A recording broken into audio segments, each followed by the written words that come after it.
Hello. Hi. Good morning all of student. कैसे हो आप सभी मेरे प्यारे विद्यार्थियों। हमारी आरबीएसई कक्षा 6 की राजस्थान अध्ययन की क्लासेस चल रही हैं। उसके अंतर्गत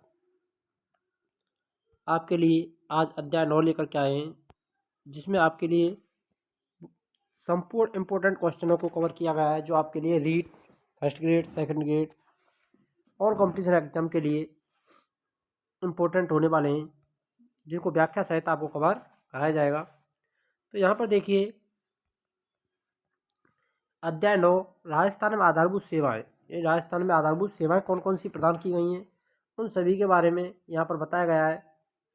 राजस्थान में विद्यालयों की स्थिति को देखने और समझने के लिए कौन सा पोर्टल सहायक है, तो इन पोर्टल के बारे में बताया गया है। एक खासकर REET first grade second grade इन एग्जामों में अधिकतर से पूछा जा सकता है, बहुत ही इंपॉर्टेंट क्वेश्चन है।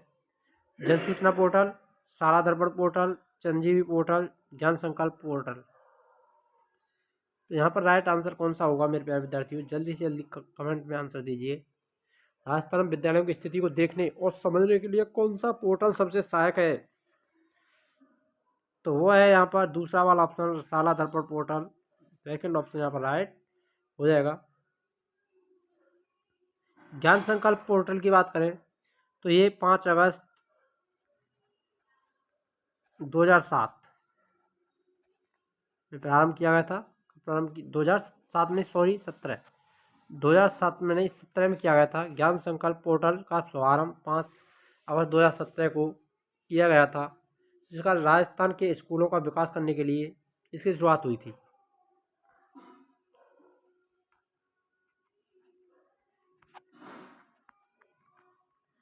स्कूलों का विकास, ये आपको ध्यान में रखना है, किस करने के लिए, विकास करने के लिए इसकी शुरुआत की गई थी। इसका जो उद्देश्य था, ज्ञान संकल्प पोर्टल का मुख्य उद्देश्य प्रदेश के स्कूलों का समग्र विकास करने के लिए दानदाताओं को आगे लाना था। ये राजस्थान के स्कूलों का विकास करना, साथ ही साथ दानदाताओं को आगे लाना, ये इसका उद्देश्य था। बात करें जन सूचना पोर्टल की, तो जन सूचना पोर्टल की जो शुरुआत हुई थी वो 13 सितंबर 2019 को प्रारंभ किया गया था। ये आपको ये ध्यान में रखना है, 2019।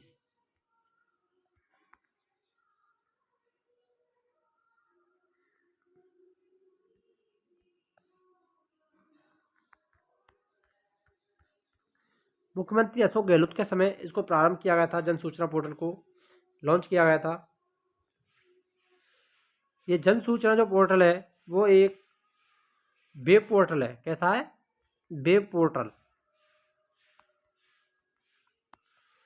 जन सूचना पोर्टल कैसा पोर्टल है? एक वेब पोर्टल है, जिसमें सरकार की सभी योजनाओं की जानकारी और सेवा को एकत्रित किया गया है। जितनी भी सरकार की योजनाएं, उन सभी को इसके बारे में सूचनाएं दी गई, इकट्ठा किया गया है। इससे राजस्थान सरकार के जितने भी निवासी हैं, वो सभी इसके द्वारा संचालित होने वाली योजनाओं का फायदा उठा सकते हैं। चिरंजीवी पोर्टल की बात करें तो ये स्वास्थ्य योजनाओं से संबंधित पोर्टल रहा है। नेक्स्ट देखिए, आगे क्वेश्चन, शिक्षा का अधिकार अधिनियम किस आयु वर्ग के बच्चों को निःशुल्क और अनिवार्य शिक्षा प्रदान करता है? ये शिक्षा का अधिकार अधिनियम के तहत कौन से आयु वर्ग के बच्चों को निःशुल्क और अनिवार्य शिक्षा दी जाती है? 5 से 11, 6 से 14, 6 से 16, 7 से 19। आपको पता ही होगा, निःशुल्क शिक्षा का अधिकार अधिनियम के तहत जो आयु सीमा रखी गई है वो कौन सी रखी गई है? आरटीई के तहत 2009 शिक्षा का अधिकार अधिनियम 2009, ये भी आपको ध्यान में रखना है। कौन सा अधिनियम? 2009 के तहत 6 से लेकर के 14 वर्ष तक के बच्चों को निःशुल्क एवं अनिवार्य शिक्षा का अधिकार प्रदान किया गया है। दूसरा वाला ऑप्शन यहाँ पर राइट रहेगा। अगर बात करें शिक्षा, निःशुल्क शिक्षा और अनिवार्य शिक्षा का अधिनियम, भारतीय जो संविधान है उसके तहत अनुच्छेद 21A, कौन सा अनुच्छेद है? अनुच्छेद 21A में निःशुल्क और अनिवार्य शिक्षा 6 से 14 वर्ष तक के बालकों को मुफ्त और अनिवार्य शिक्षा प्रदान करना प्रारंभ किया गया है। इसका अधिकार दिया गया है, मूल अधिकार माना गया है बच्चों का। अगर बात करें आरटीई 2009 की, तो इसके तहत विकलांग बच्चों के अधिकारों को 6 साल से 18 साल तक, ये विकलांग बच्चों की बात की गई है। 6 से 18, कौन से बच्चे? विकलांग बच्चे। विकलांग बच्चों के लिए 6 से 18 वर्ष की आयु सीमा रखी गई है, और अन्य सभी के लिए 6 से 14 वर्ष है। ये आपको ध्यान में रखना है यहाँ पर।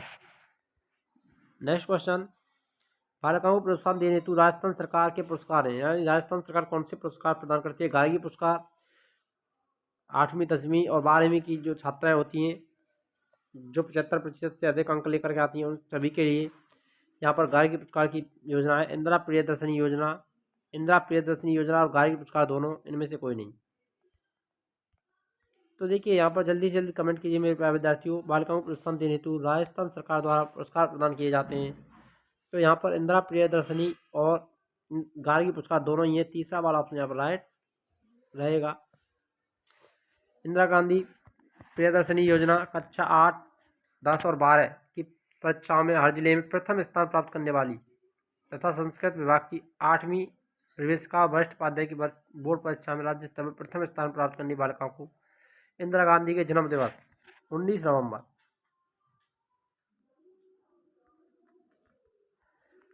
नवंबर को जिला मुख्यालय पर यह पुरस्कार प्रदान किया जाता है। इंदिरा प्रियदर्शनी की पुरस्कार की बात करें तो ये जो पुरस्कार है वो कब प्रारंभ किया था? 2010 और 11 में इसकी शुरुआत हुई थी। ये आपको ध्यान में रखना है, 2010 और 11 में।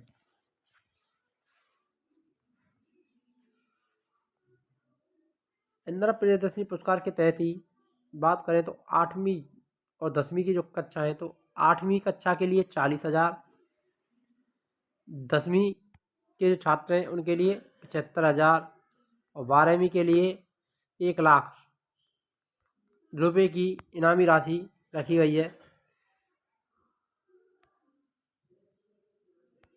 अब बात कर लें गार्गी पुरस्कार की, तो ये गार्गी पुरस्कार जो प्रदान किया जाता है वो बालिकाओं को शिक्षा के लिए प्रोत्साहन देने के उद्देश्य से इसकी शुरुआत की गई थी।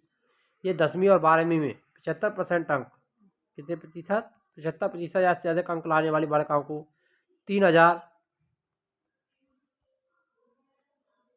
व 5,000 रुपये इनामी राशि के रूप में दिए जाते हैं।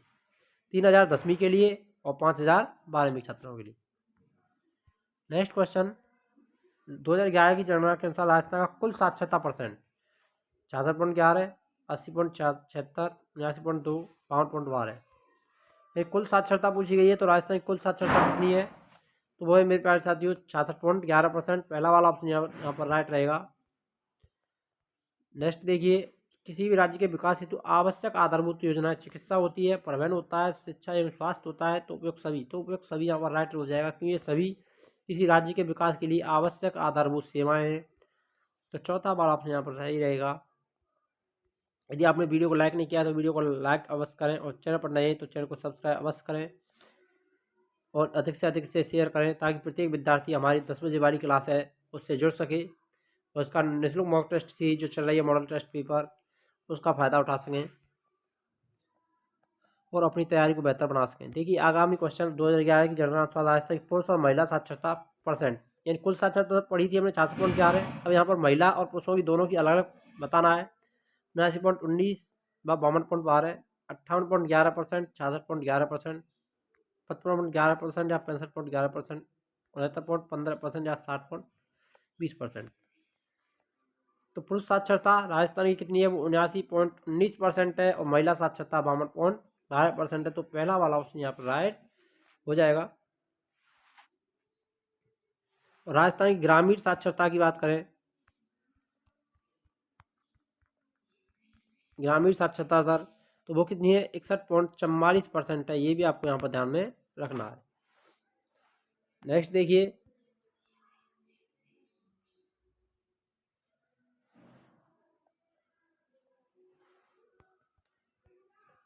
और भी इससे पहले इसके बारे में और देख लेते हैं। तो राजस्थान की साक्षरता के बारे में बात करें तो राजस्थान का देश में स्थान भी देख लीजिए। राजस्थान का 26वां है। कौन सा है? 26वां। ये भी आपको बता देते हैं कि राजस्थान का साक्षरता में देश में जो स्थान है वो कौन सा है? 26वां स्थान है। और सर्वाधिक साक्षरता वाला जो जिला है वो कोटा है। कौन सा है? कोटा है। सबसे अधिक साक्षरता कोटा जिले की है और न्यूनतम साक्षरता जालौर, सर्वाधिक कोटा। ये भी आपको यहाँ पर याद रखना है। नगरीय ग्रामीण साक्षरता हो गई। नगरीय साक्षरता की बात करें तो ये भी देख लीजिए। नगरीय साक्षरता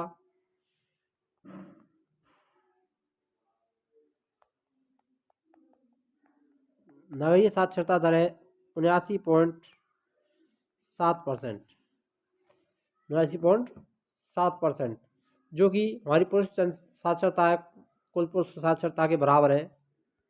आगे देखिए, राजस्थान की जनता के स्वास्थ्य कल्याण के लिए निम्नलिखित कथनों में सत्य कथन है। राजस्थान में 30,000 आबादी पर प्राथमिक स्वास्थ्य केंद्र खोले गए हैं। राजस्थान में 1 लाख की आबादी पर सामुदायिक स्वास्थ्य केंद्र खोले गए हैं। राजस्थान में 1,000 की आबादी पर स्वास्थ्य उपकेंद्र खोले गए हैं। उपयुक्त सभी कथन सत्य हैं, तो चौथा वाला ऑप्शन यहाँ पर राइट रहेगा। ये सभी यहाँ पर सही हो जाएंगे, तो चौथा वाला ऑप्शन यहाँ पर सही है। प्राथमिक स्वास्थ्य केंद्र, 30,000 की आबादी, 1 लाख की पर सामुदायिक स्वास्थ्य केंद्र और 1,000 की आबादी पर स्वास्थ्य उपकेंद्रों की व्यवस्था की गई है। नेक्स्ट क्वेश्चन, नागरिकों को आपातकालीन स्थिति में स्वास्थ्य व उनकी सुरक्षा के लिए किस हेल्पलाइन नंबर के माध्यम से आपातकालीन सेवाएं उपलब्ध कराई जाती हैं? 100, 108, 109, 110। नागरिकों को आपातकालीन स्थिति में स्वास्थ्य व उनकी सुरक्षा के लिए हेल्पलाइन नंबर की जो व्यवस्था की गई है वो कौन सा है? तो 108 इमरजेंसी आपातकालीन सेवाओं के लिए। दूसरा वाला ऑप्शन यहाँ पर राइट हो जाएगा।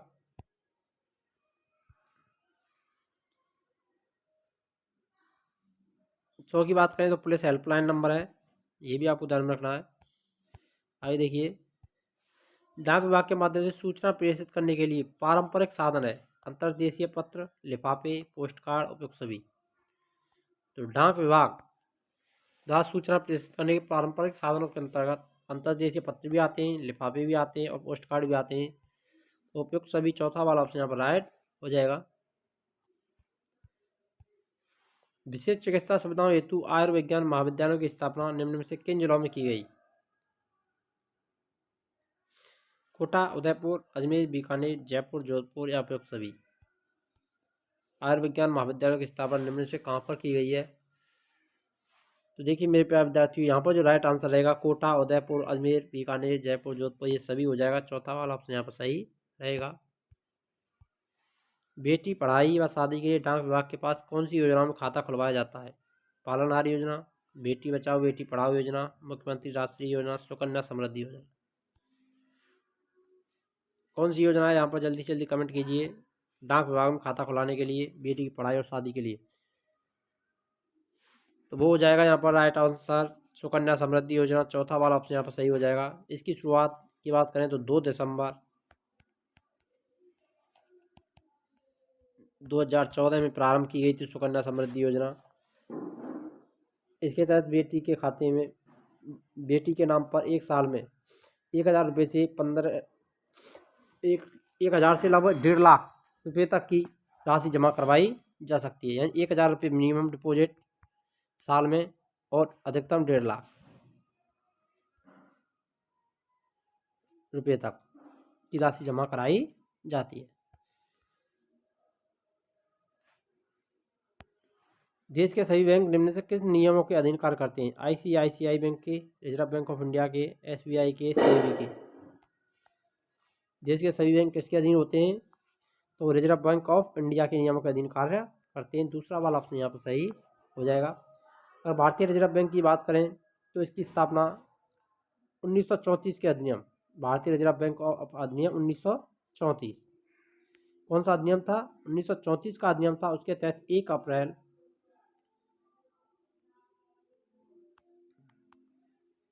1935 ईस्वी को की गई थी। ये भी आपको ध्यान में रखना है। कब की थी? अधिनियम कौन सा था? 1934, स्थापना 1935, 1 अप्रैल 1935 में की गई थी। आगे देखिए, राजस्थान राज्य पथ परिवहन निगम की स्थापना कब हुई थी? राजस्थान राज्य पथ परिवहन निगम की स्थापना कब की गई थी? ये बताना यहाँ पर।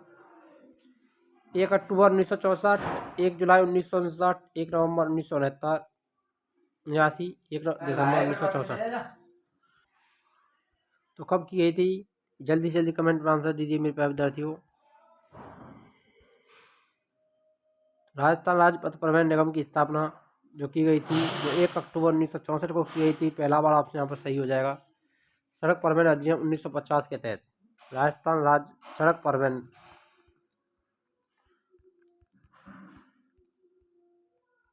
अधिनियम कौन सा था? 1950।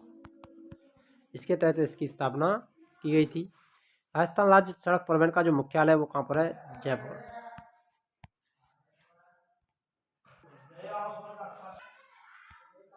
इनमें से कौन सा काम बैंक द्वारा किया जाता है? मुद्रा के लेन देन पर ब्याज अर्जित करना, जरूरतमंद लोगों को ऋण देना, जमा राशि पर ब्याज देना, उपयुक्त सभी।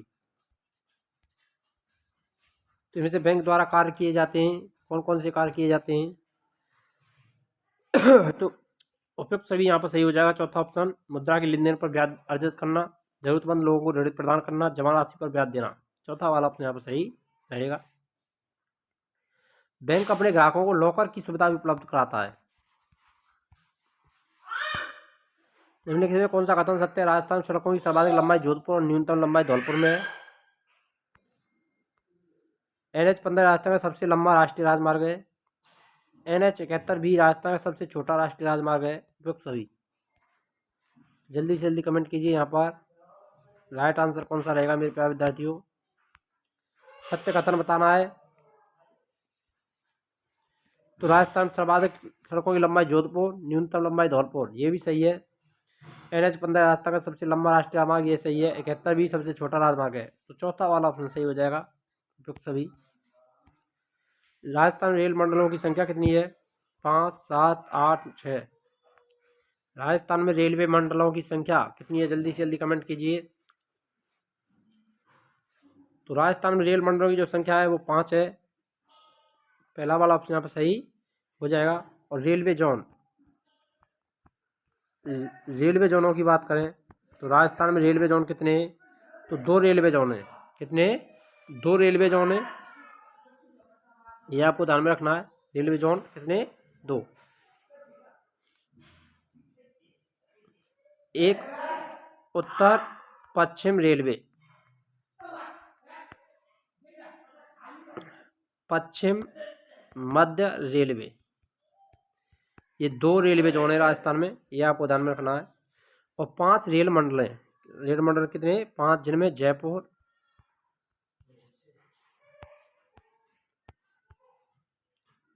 अजमेर,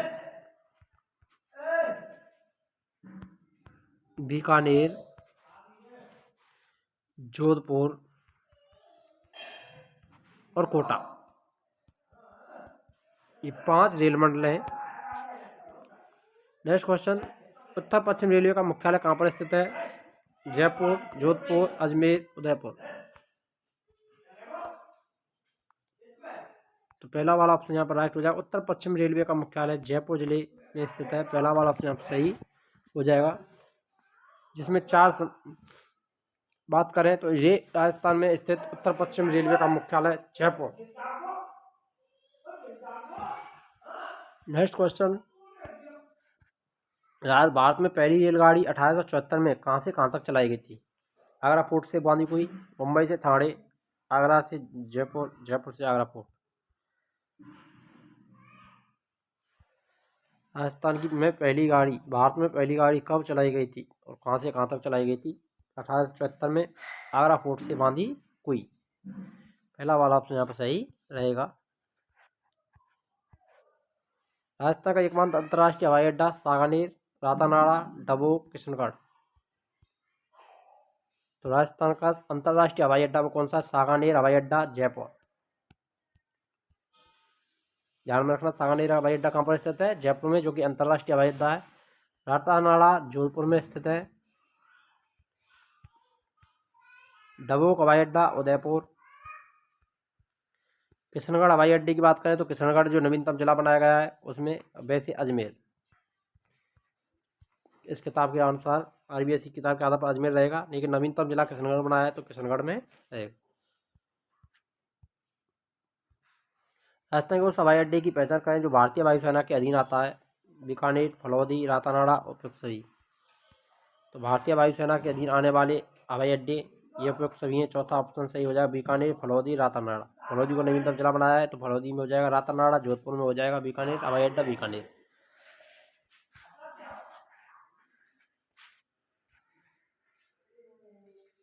और इनके अलावा बात करें राजस्थान की जो भारतीय वायुसेना है उसके अधीन आने वाले हवाई अड्डों की, तो बीकानेर, फलौदी, रातानाड़ा, ये 3 तो हो गए। साथ ही साथ जैसलमेर,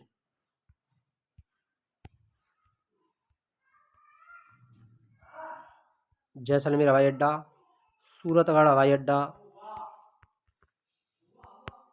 सूरतगढ़ हवाई अड्डा, बाड़मेर हवाई अड्डा, ये सभी भारतीय वायुसेना के अधीन आते हैं।